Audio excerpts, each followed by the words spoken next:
Hanya dengan Rp15.000 per bulan, Anda telah turut berpartisipasi dalam menyebarkan dakwah bersama Tarbiyah Sunnah.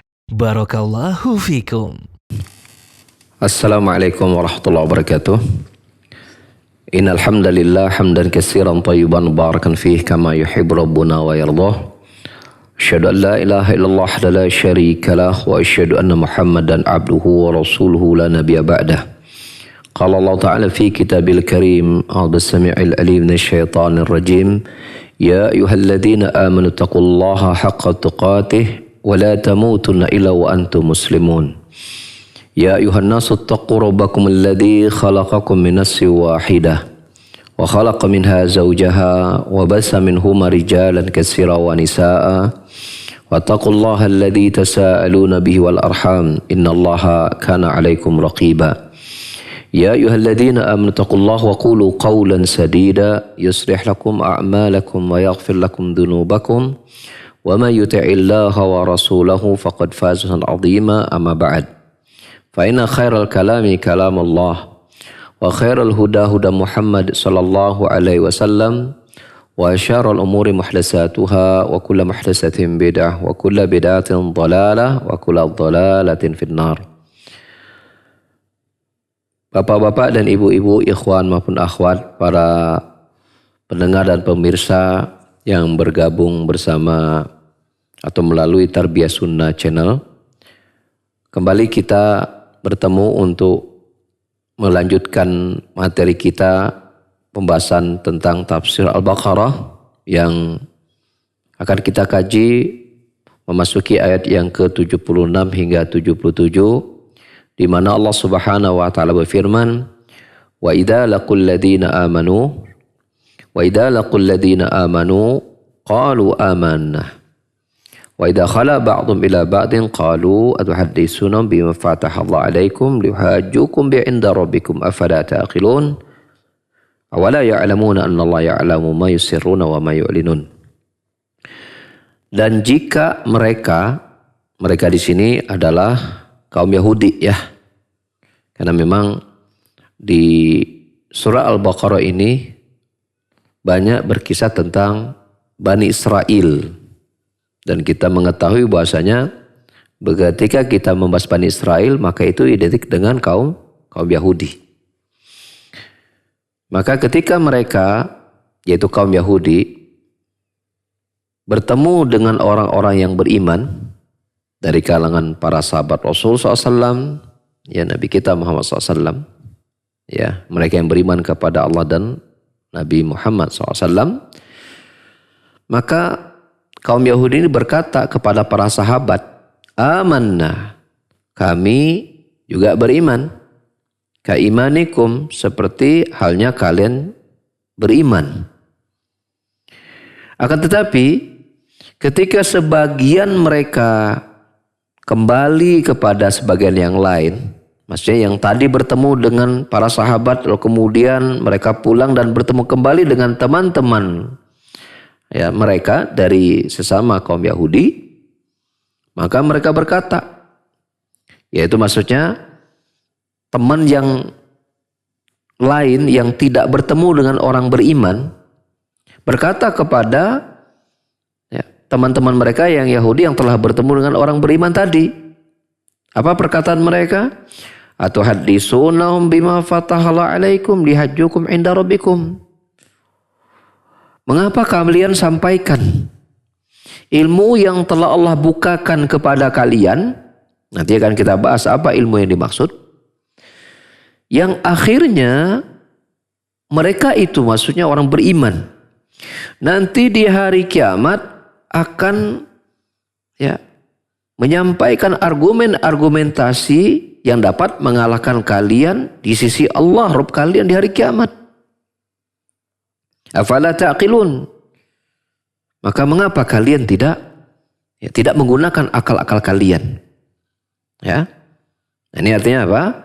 Teman-teman mereka ini yang tidak bertemu dengan orang beriman mencela teman-teman mereka yang telah bertemu dengan orang beriman.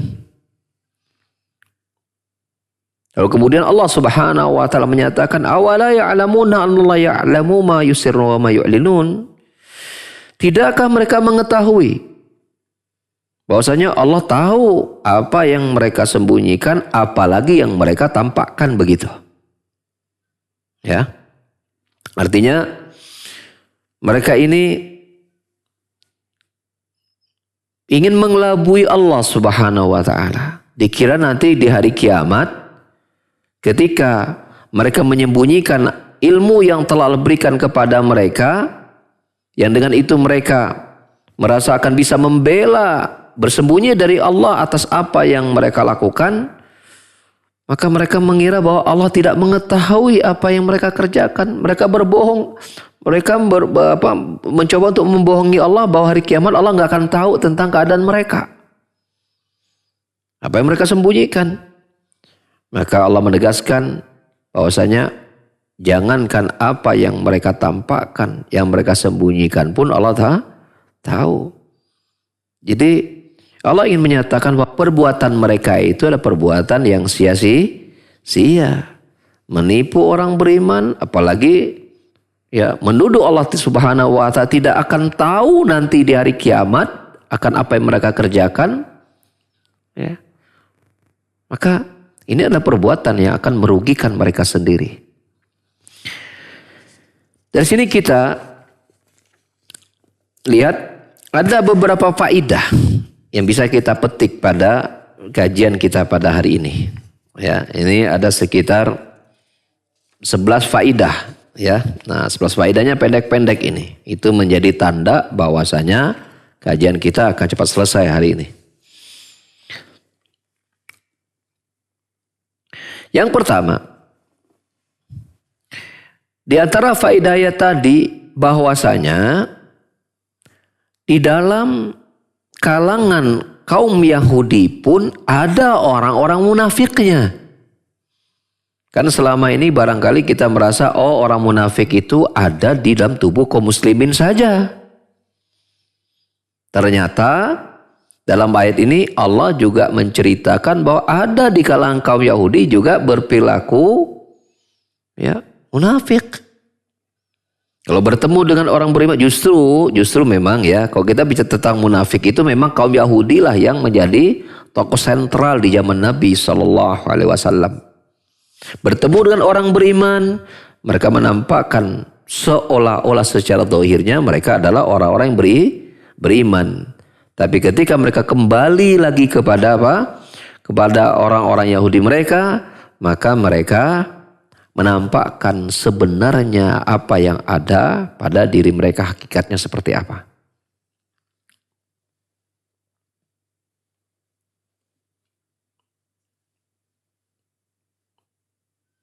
Dan kita sudah menjelaskan berkali-kali ya, apa definisi kaum munafik. Ya. Hakikat kaum munafikin itu adalah orang-orang yang akidahnya, keyakinannya membenci Islam, namun di dalam ucapan lisannya, di dalam gerak-geriknya, atau mungkin dalam dia berpakaian barangkali, menampakkan simbol-simbol keislaman begitu. Tapi dalam hatinya dia membenci Islam. Lisannya menyatakan dirinya mukmin, tapi dalam hatinya dia tidak suka dengan nilai-nilai yang ada dalam Islam. Gitu. Ini faedah yang pertama. Bahwasanya di kalangan kaum Yahudi ada orang-orang munafiknya.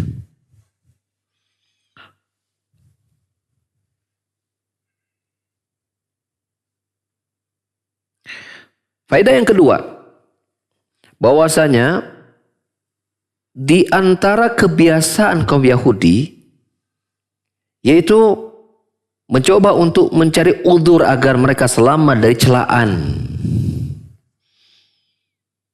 Ya tadi ketika mereka berada di tengah-tengah kaum mukminin, maka mereka berusaha mencari cara agar mereka tidak dicela oleh kaum mukminin. Dengan cara apa? Dengan cara mereka menyampaikan dengan lisan mereka bahwa kami juga beriman seperti imannya kalian. Padahal hakikatnya bukan.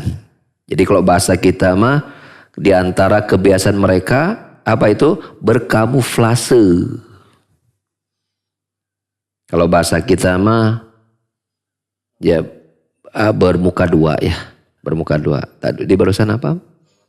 Lolondokan ya bahasa barat ya. Ya, maksudnya baratnya Jawa Barat gitu ya. Gitu.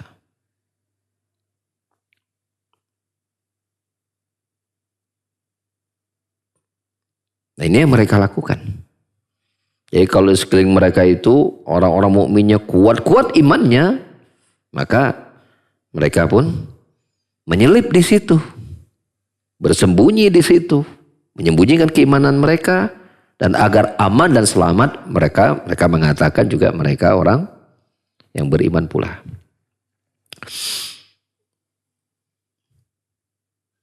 Faedah yang ketiga, bahwasanya ternyata sebagian mereka dengan sebagian yang lain di internal mereka juga biasa itu saling celak-mencela gitu.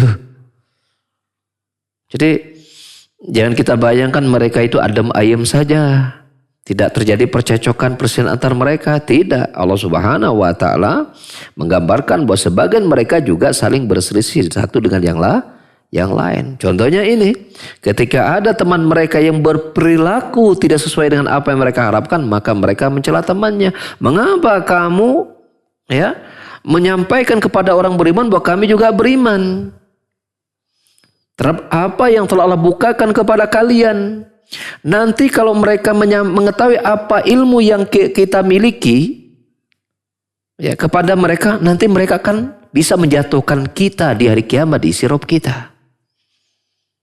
Ya. Apa ilmu yang maksud? Bahwasanya di dalam kitab Taurat mereka telah terjelaskan sifat-sifat siapa? Nabi kita Muhammad sallallahu alaihi wasallam. Kalau mereka menyatakan bahwa berdasarkan kami beriman, maka berarti orang mukmin nanti bisa mengalahkan kita di hari kiamat di sisi Allah Subhanahu wa ta'ala. Hati-hati kamu. Jadi mereka memberikan peringatan kepada sama teman mereka, jangan sampai kamu itu menyampaikan apa yang ada dalam Taurat. Sehingga orang-orang munafik ini ketika mereka menyatakan bahwa engkau Muhammad adalah Rasul Allah, maka kata mereka, maksudnya Rasul, ini mereka selewengkan. Maksudnya Rasul ini adalah Rasul untuk kaum mukminin saja, bukan Rasul untuk kaum Yahudi. Betul Muhammad itu Rasul Allah, tapi Rasulnya bukan Rasul untuk seluruh manusia, tapi Rasul untuk umat Islam saja, bukan untuk kaum Yahudi. Itu. Nah ini mereka sering selewengkan begitu. Ya, apa yang ada dalam Al-Quran ya, itu mereka palingkan maknanya.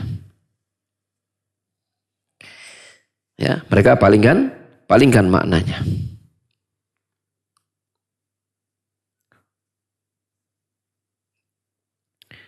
Dan ini juga menunjukkan kepada kita bahwasanya ilmu tentang kebenaran itu datangnya dari Allah Subhanahu wa ta'ala. Dari sini kita melihat bahwasanya penentangan kaum Yahudi itu kepada Rasulullah SAW itu penentangan yang dibangun di atas ilmu. Bukan karena syubhat. Apalagi karena kebodohan, tidak. Mereka betul-betul sudah tahu bahwa Muhammad SAW, kitab-kitab mereka itu ya Rasul yang sifat-sifatnya sudah ada dalam kitab mereka. Alladzina atainahumul kitaba ya'rifunahum kama ya'rifuna abna'ahum, kata Allah Subhanahu wa ta'ala. Masuk Al-Baqarah di ayat yang ke ujung nanti. Dan orang-orang yang kami berikan kitab yaitu kaum Yahudi yang kami telah datangkan Taurat kepada mereka. Dalam Taurat itu jelas-jelas berisi sifat-sifat yang rinci tentang apa? nabi terakhir yang akan datang kepada mereka. Dan mereka lebih mengetahui nabi tersebut dengan sifat-sifat yang rinci daripada, bahkan sama, minimal sama dengan anak-anak mereka. Tapi ketika didapati bahwa ternyata nabi tersebut datang dari Arab, bukan dari Bani Israel, bukan dari kalangan Yahudi, maka ketika mereka membacakan kembali kitab Taurat itu kepada sesama mereka, maka untuk bagian sifat Muhammad mereka tutup atau mereka selewengkan maknanya. Ya, misalnya sifat fisik Muhammad itu putih, dia nggak terlalu tinggi, nggak terlalu rendah, diselewengkan. Ya, misalnya menjadi apa? Badannya hitam dan jangkung misalnya, seperti itu.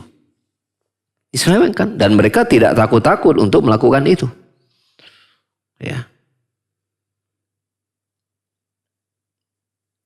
Nah, di sini kita lihat bahwasanya orang Yahudi yang ada dalam konteks ini adalah para ulamanya, yang mereka mengerti isi kandungan kitab Tauratnya. Bukan orang sembarangan ini. Ya. Kalau kita sebutnya konteks ayat ini yang tapi ini orangnya bukan kaleng-kaleng tentang masalah kitab Taurat. Mereka ulama pakar di bidang Taurat itu.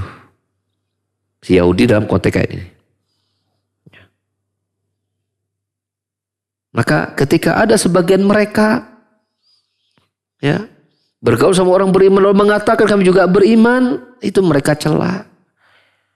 Nanti di hari kiamat insya Allah kita bisa kalah ini. Nah gitu. Seperti itu. Itu faedah yang keempat. Faedah yang kelima. Bahwasanya kelak di hari kiamat bainal mu'min wal kafir yatahajjani indallahi. Bahwasanya antara orang beriman dan orang kafir kelak di hari kiamat mereka itu saling beradu hujah, beradu argumen, saling membela satu dengan yang lain. Akan terjadi adu argumen. Walaupun tentu kita sudah tahu hasilnya pasti kaum mukminin lah yang akan menang di sisi Allah Subhanahu wa taala. Dan ini juga Allah tegaskan di dalam surat Al-Mu'minun ayat 15. Summa innakum ba'da dzalika lamayitun summa innakum yaumal qiyamati 'inda rabbikum takhtasimun. Berikutnya, setelah itu semua kalian nanti akan mati. Dan setelah mati kalian semuanya nanti akan dibangkitkan ya di hari kiamat. Ya ketika akan dibangkitkan maka kalian akan saling beradu argumen di hadapan Rabb kalian. Jadi orang mukmin akan menyampaikan argumen-argumen mereka, begitu pula orang-orang munafik akan menyampaikan, orang kaum kafir munafik menyampaikan argumen-argumen mereka di sisi Allah Subhanahu wa taala. Disitulah nanti Allah akan membuka kedok-kedok mereka.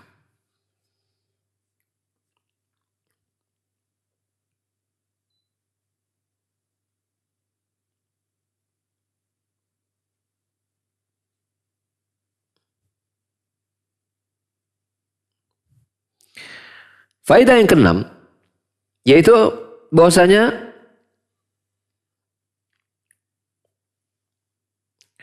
di antara bentuk kelemahan akal kaum Yahudi di sini dalam konteks ayat ini, ya tentu kita tidak bisa nggak tahu tentang kondisi Yahudi pada hari ini ya. Ini kita menceritakan Al-Quran Yahudi di masa Nabi kita Muhammad SAW.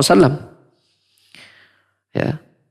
Itu ada di antara mereka itu, di antara kelemahan akal mereka adalah apa?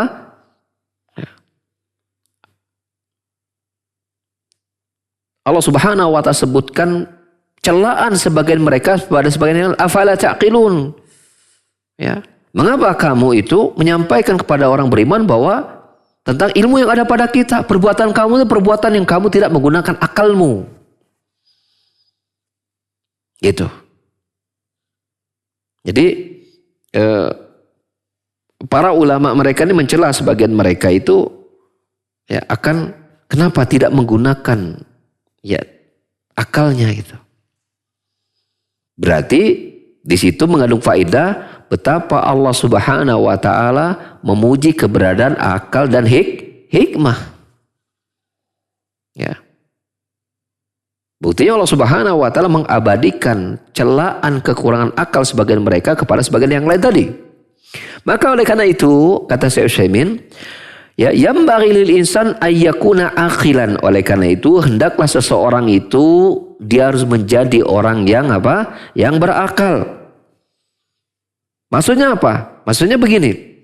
Tidaklah dia melakukan suatu langkah kecuali dia mengetahui kemana ya kakinya akan dia letakkan. Tidaklah kemudian dia mengucapkan suatu ucapan kecuali dia telah mengetahui apa akibat dari apa yang akan dia ucapkan. Demikian pula tidaklah ada yang dia kerjakan melalui kedua tangannya kecuali pun dia telah melihat apa nanti hasil yang akan dia dapatkan. Makanya Nabi SAW kaitkan misalnya dengan lisan.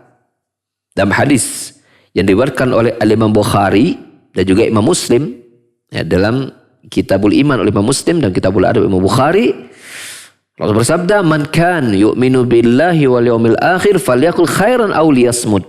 Barang siapa yang beriman kepada Allah dan hari akhir, maka hendaklah dia mengucapkan ucapan yang baik atau lebih baik dia diam. Di sini kita lihat bagaimana Rasulullah SAW mengaitkan iman seseorang kepada Allah dan hari akhir. Mereka yang beriman kepada Allah dengan tauhid rububiyahnya, uluhiyahnya, semua sifatnya, dan beriman kepada hari akhir mulai dari alam kubur, nikmat dan adabnya, kemudian juga tentang hari kebangkitan di kumpulan padang mahsyar sampai kepada surga dan neraka dan kengerian yang terjadi pada hari itu. Maka mereka adalah orang-orang yang akan memperhatikan ucapan yang akan dikeluarkan oleh lisannya. Biar ternyata itu mengandung kebaikan, maka dia akan ucapkan. Tapi bila itu mengandung sebaliknya, maka dia fikirkan dulu dan dia mungkin akan diam bahkan tidak berbicara sama sekali. Nah, inilah hakikatnya orang mukmin. Dan di situ kita lihat bagaimana peranan akal memiliki peran yang besar untuk apa? Untuk seseorang itu menyeleksi apa yang akan dia ucapkan. Faedah berikutnya, bahwasanya kekufuran kaum Yahudi kepada akan keberadaan ya Rasulullah SAW, yaitu Muhammad Nabi kita SAW, itu di atas ilmu. Karena mereka betul-betul sudah tahu akan sifat-sifat rinci Rasul yang terakhir sebelum Nabi kita yang terakhir Muhammad SAW itu lahir. Maka ketika mereka melihat bahwa itu bukan dari kalangan mereka, maka mereka menyembunyikan ilmu tersebut dan tidak mengakui kufur dan mengingkari kerasulan Muhammad SAW. Makanya menjadilah mereka ya dalam ayat-ayat yang sering kita baca al-maghdubi alaihim, yaitu jalan orang-orang yang Allah murkai. Dalam surah Al-Fatihah, yaitu orang-orang yang murkai dalam surah Al-Fatihah itu adalah Rasulullah SAW menafsirkan dia adalah kaum Yahudi. Yaitu yang mana sifat asli mereka, mereka menolak kebenaran di atas ilmu, bukan karena syubhat apalagi tidak tahu. Betul-betul tahu bahwa ini adalah benar, lalu mereka tolak kebenaran tersebut.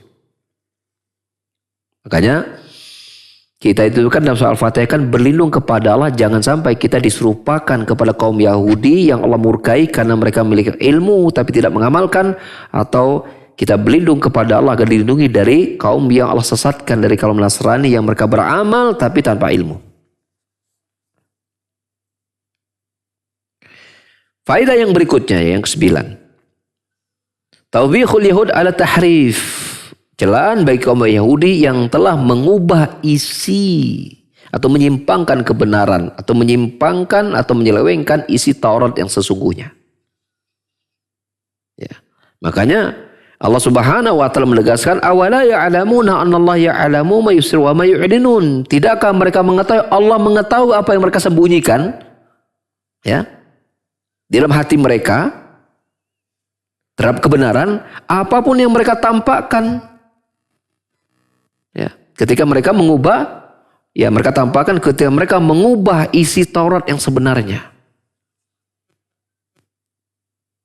Celaan kepada mereka. Ya. Nah ini pun berisi pelajaran bagi kaum mukminin, kita lihat di sini ini kan para ulama-ulama Yahudinya yang melakukan perbuatan seperti ini. Maka demikianlah kaum muslimin, wahai para dai, wahai orang-orang memiliki ilmu, maka ambil pelajaran dari apa yang dilakukan oleh para ulama dari kalangan Yahudi. Ya, jangan sampai kita tercebur ke dalam sifat yang sama seperti mereka, yang itu kelak akan merugikan kita. Yang itu kelak akan merugikan kita. Karena ilmu ini adalah amanah.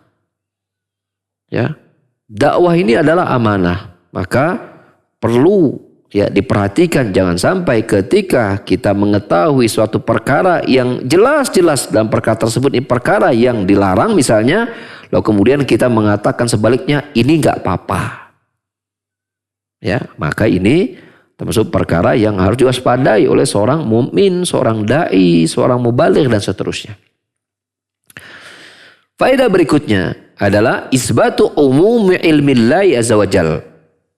Ya, bahwa ayat tersebut di ayat yang Al-Baqarah 77-nya juga menunjukkan penetapan akan ya bahwa ilmu Allah Subhanahu wa taala meliputi segala sesuatu, baik yang tersembunyi atau apalagi yang terlihat. Ya. Dan setiap kali Allah berbicara demikian, itu intinya Allah ingin memberikan apa? Memberikan peringatan. Jangan sampai seseorang itu merasa aman terhadap apa yang mereka lakukan. Di antaranya apa? Ketika dia menyembunyikan di hadapan manusia kebenaran. Hakikat kebenaran dia sembunyikan, maka Allah ancam dengan ayat ini. Ya. Dan faedah yang terakhir, dan ini akhir dari kajian kita saya kira, yaitu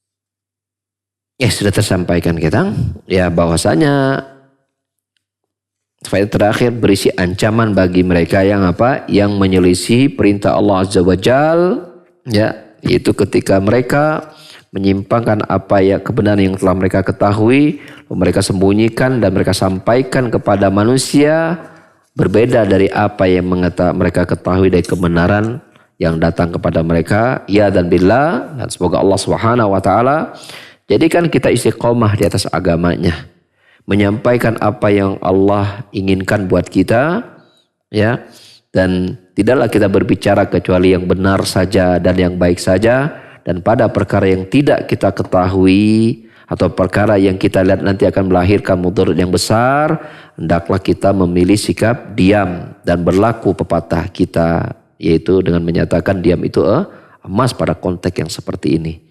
Ya, saya kembalikan kepada Kang JP sebagai pembawa acara kita. Ya, kalau ada pertanyaan persilakan ya. Ustaz atas pemaparan materi yang disampaikan, dan ikhwati iman azanillahu wa iyyakum, para pendengar dan pemirsa dimanapun antum berada yang akan bertanya kepada Ustaz di sesi tanya jawab pada kajian pagi hari ini, silahkan bisa melalui line telepon di nomor 022 86862637, sekali lagi di nomor 022 86862637, atau bisa melalui pesan singkat ke nomor 081122714776. Sekali lagi bagi Anda yang akan bertanya melalui line telepon secara langsung, silahkan di nomor 022 86862637, atau bisa melalui pesan singkat ke nomor 081122714776, ataupun yang menyimak melalui siaran kami di channel YouTube atau Facebook bisa melalui kolom komentar di Facebook atau Instagram atau juga di YouTube. Baik, pertanyaan dari hamba Allah Abdullah di Bandung, Ustadz. Ada orang yang mengatakan bahwa menyebutkan Allah berkata-kata itu merendahkan zat dan sifat Allah. Bagaimana menyikapi hal tersebut, Ustadz? Syukran jazakallahu khairan. Silakan, Ustadz. Baik ya. Menetapkan Allah berkata-kata berarti kita merendahkan Allah Subhanahu wa taala.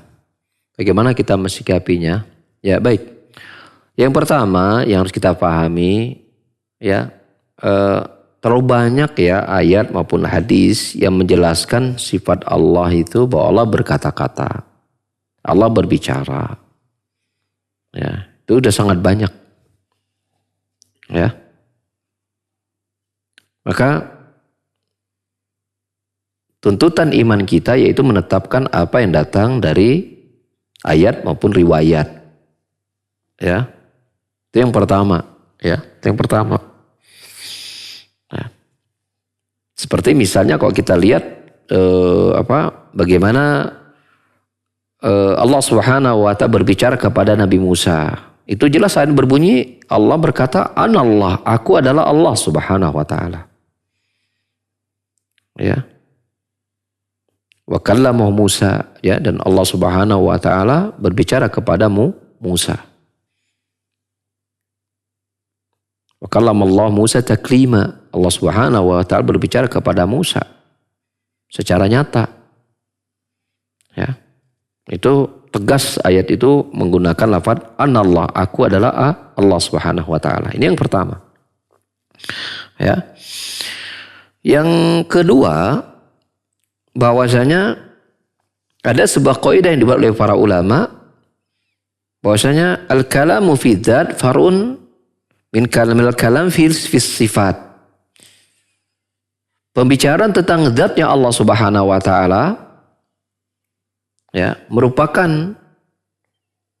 ya atau pembicaraan ya al-kalamu fi bahwasanya pembicaraan tentang zatnya Allah Subhanahu wa taala merupakan bagian dari berbicara tentang sifatnya Allah Subhanahu wa taala. Maksudnya begini. Bila kita menetapkan bahwa Allah itu ada, ya artinya Allah berzat ya. Allah itu ada. Ya. Maka ada itu bagian dari sifat Allah Subhanahu wa taala. Maka tentunya sifat-sifat yang lain pun harus kita tetapkan sebagai keberadaan dari Allah Subhanahu wa taala. Bila kita menetapkan Allah itu ada tetapi tidak memiliki sifat, maka pada hakikatnya kita bisa masuk dalam merendahkan Allah Subhanahu wa taala. Salah satunya ketika kita menyatakan Allah tidak berbicara. Coba kita gunakan akal sehat kita. Mana yang lebih menggambarkan kesempurnaan? Berbicara atau bisu?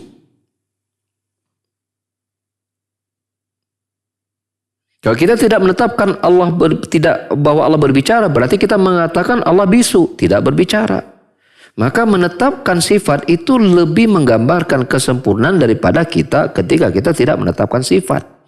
Salah satunya ketika kita menetapkan Allah berbicara. Justru ketika kita menetapkan Allah berbicara, justru penyempurnaan kita kepada Allah, pengagungan kita kepada Allah itu terjamin daripada ketika kita tidak menetapkan Allah berbicara. Muncul pertanyaan kita, lalu apa yang dimaksud dengan makna merendahkan Allah Subhanahu wa taala kalau begitu? Apakah maknanya adalah berarti kalau kita menetapkan Allah berbicara, berarti kita menyamakan Allah dengan makhluk. Kalau sudah menyamakan Allah dengan makhluk, berarti kita telah menyamakan Allah dengan sesuatu yang tidak sempurna. Nah, ini yang harus kita dudukkan persoalannya. Bahwasanya tadi, ya, ketika kita menetapkan Allah itu ada, tidakkah kita juga mengatakan sifat makhluk juga punya sifat ada? Kenapa untuk bagian itu kita tidak mengatakan atau menyimpulkan berarti kita telah ketika kita menetapkan Allah ada, menyamakan berarti Allah dengan makhluk, berarti kita merendahkan Allah Subhanahu wa taala. Kenapa itu tidak dilakukan? Karena tidak akan berani. Ketika menyatakan Allah tidak ada berarti apa? Sudah otomatis apa? Kafir. Makanya oleh karena itu para ulama mengambil pendekatan tentang keberadaan Allah Subhanahu wa taala sebagai sebuah sifat.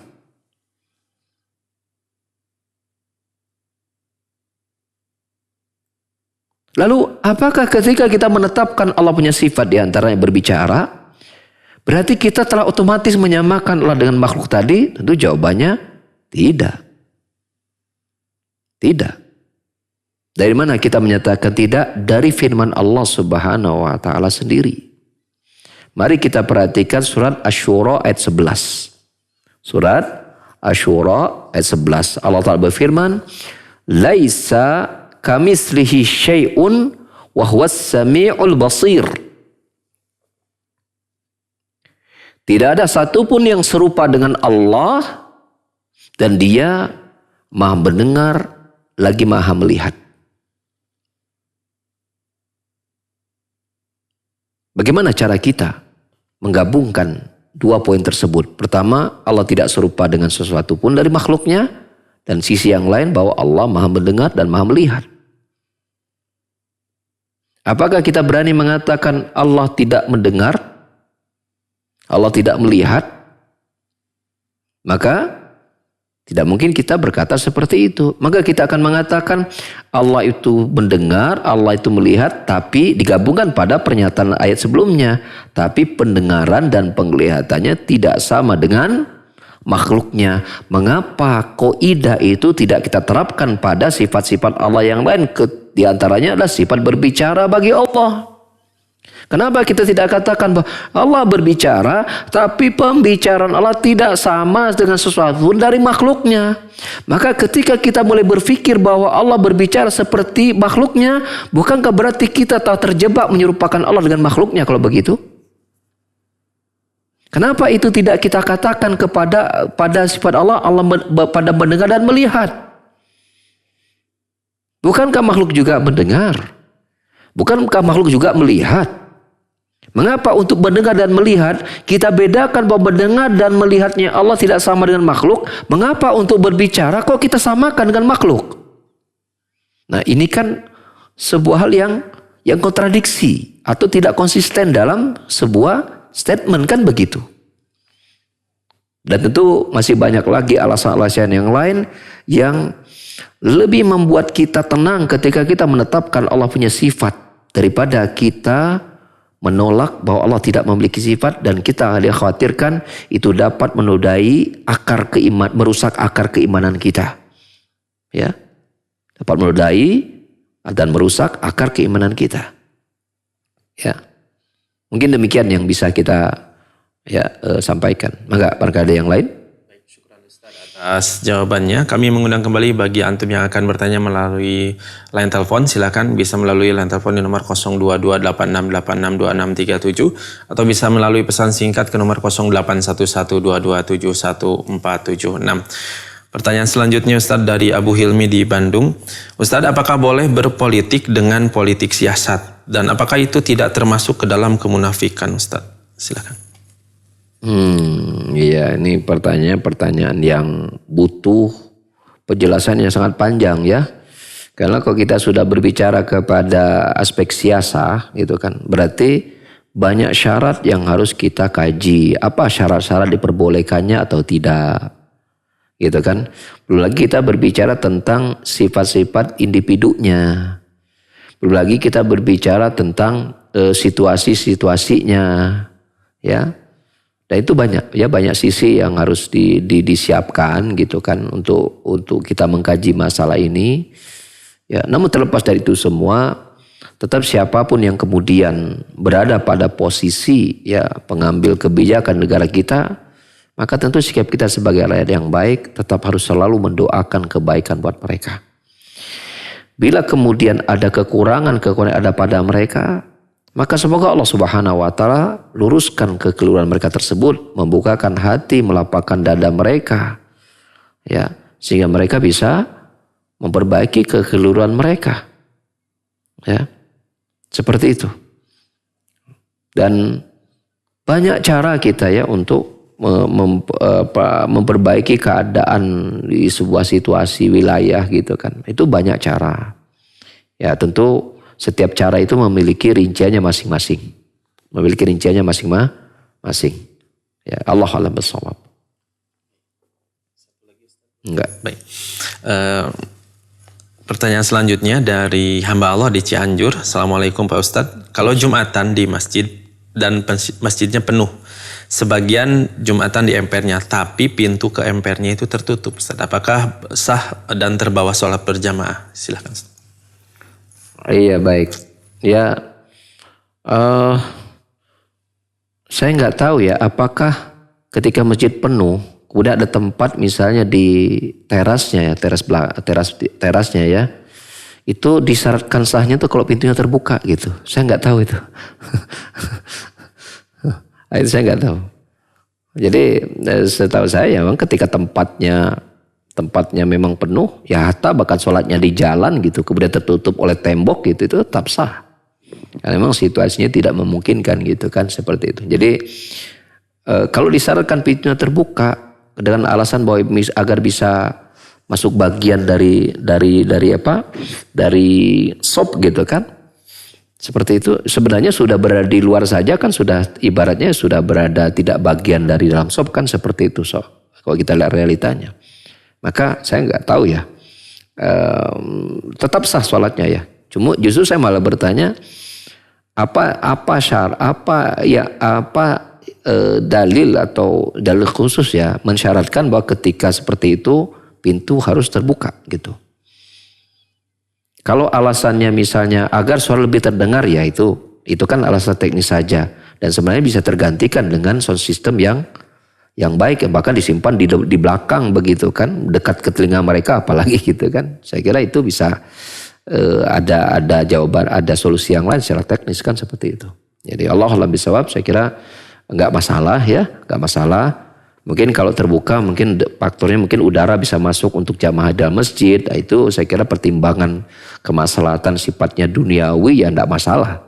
Ya, tapi menjadikan itu syarat sahnya sholat, saya kira nggak ada ya dalil yang seperti itu. Ya, seperti itu. Allah a'lam bishawab. Ya, mungkin demikian barangkali yang bisa kita kaji pada kesempatan hari ini. Semoga Allah Subhanahu wa taala senantiasa berikan selalu kepada kita ilmu bermanfaat, menjadikan seluruh amal kita menjadi amal soleh Allah terima, dan semoga akhir kehidupan kita husnul khatimah dan Allah meridhoi kita untuk menempati nikmat kubur dan surganya. Amin Allahumma amin. Subhanakallahumma bihamdika asyhadu an la ilaha illa anta astaghfiruka wa atubu ilaik. Wa akhiru da'wana alhamdulillahirabbil alamin. Wassalamualaikum warahmatullahi wabarakatuh.